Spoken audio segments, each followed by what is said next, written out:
What you should know about the glycemic index.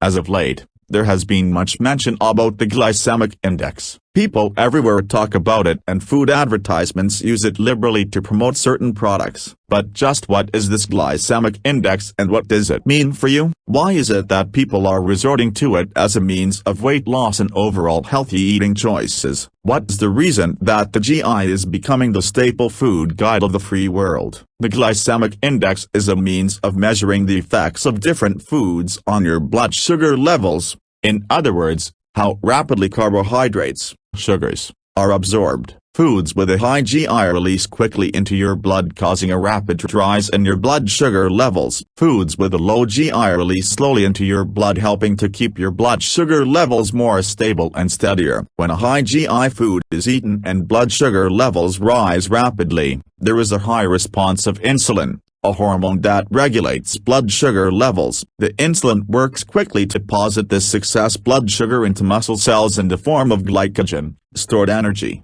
and when the glycogen stores are full, the rest is stored in the fat cells as, yes, you guessed it, fat. Because of the over-response of insulin caused by the over-response of blood sugar, the blood sugar is quickly depleted to lower the normal levels, causing that burst of energy you felt to crash quickly. Low GI foods which release at a slower rate do not cause such an insulin response. This allows for a blood sugar level stabilization over a longer period of time, because a slow release of blood sugar means a slow release of insulin, meaning that it can regulate blood sugar levels more accurately. And, as you may have guessed, there is much less of a deposit to the fat cells also. This is why when you eat a low GI food, your energy levels stay up longer and you don't feel hungry too soon after eating like you do with high GI foods. The glycemic index is measured by assessing how fast of a release of sugar different foods have into the blood versus the rate of pure glucose.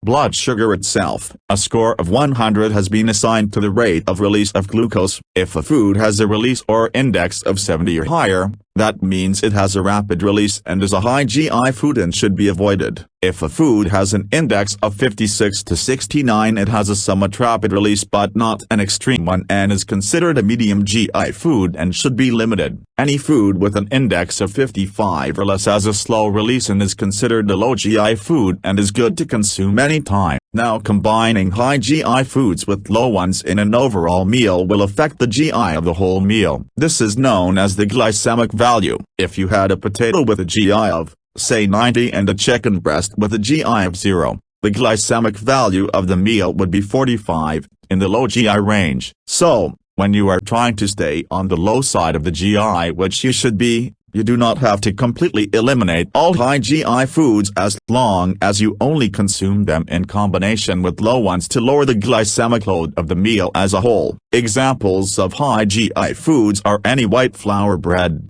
cakes of muffins, white potatoes, ripe bananas and honey. Some medium GI foods are reed potatoes, jellies and jams, bran muffins, whole wheat bread and most tropical fruits. Some low GI foods are most vegetables, most northern fruits, yams and sweet potatoes, grain cereals, any meats and dairy products, popcorn and most nuts. Now keep in mind that calories still do count, and that means that just because you are eating foods with a low GI doesn't mean that you can eat as much as you want. Staying with mostly low GI foods will help keep blood sugar levels stable and will help control your appetite, but, in the end, you still need to watch your overall calorie count to lose or maintain weight and not gain